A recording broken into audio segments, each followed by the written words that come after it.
जय जगन्नाथ समस्त को नमस्कार। मु शनिवार दिन लेसन प्लान आनी देखु। प्रथम पीरियड थी शारीरिक शिक्षा लर्निंग आउटकम रे जोग व्यायाम अतिथि शांति श्रृंखलार सह छिड़ा हेबे बोधरे अभ्यास करेंगे अभ्यास शांति श्रृंखला सह अभ्यास करेंगे।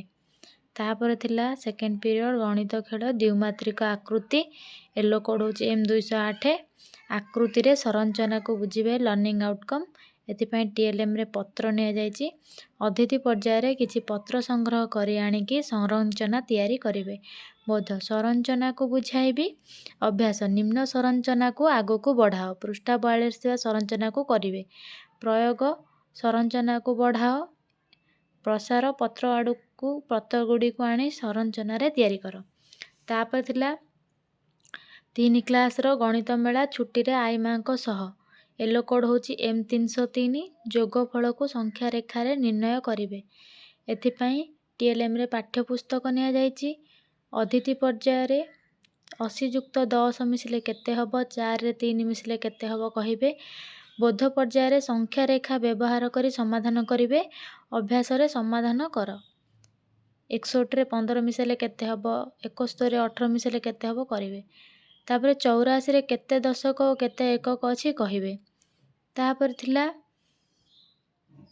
प्रयोग जड़े शिशु पाखे 84 पेनसिल अच्छी से आउ 13 पेनसिल पाइला मोट केते पेनसिल हैला।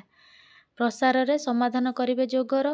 तापर थिला थर्ड पीरियड गणित प्रकाश घातर खेल येलो कोड हूँ M805 शिक्षार्थी माने घातांकीय संख्यार सरल समाधान करिवे। सेतिपाई TLM रे पाठ्यपुस्तक निया जायछि। अतिथि पर्यायर घातांकीय प्रक्रिया गुड़िकर सूत्र विषय आलोचना बोधरे अभ्यास प्रश्नोत्तर आलोचना अभ्यास रे समान मूल्य संख्या को गोल बुलेइबे एबथरु जोटा समान सेटा गोल बुलेइबे देखिकी। प्रयोग अभ्यास प्रश्नोत्तर करिवे प्रसार रे घातांकीय राशि सूत्र गुड़ी को खाता रे लिखिबे। तापर थिला इंग्राजी jasmine nobody's friend yellow code हूँ EN 607 लर्निंग आउटकम रे students will be able to understand the poem. TLM रे टेक्स्ट बुक अतिथि पर्यायर do you like sharing your food toys or books with your others or friend कहिबे। बोध पर्यायर explain the moral story of the poem.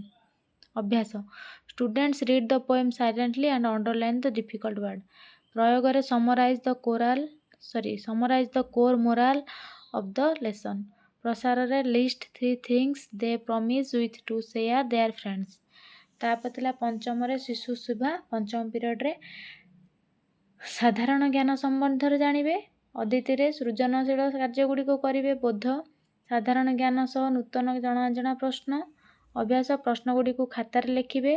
प्रयोग रे दलीय भाव में निजको नियोजित करी प्रश्नोत्तर आलोचना प्रसार घरे अभ्यास करिवे। नमस्कार रहिली।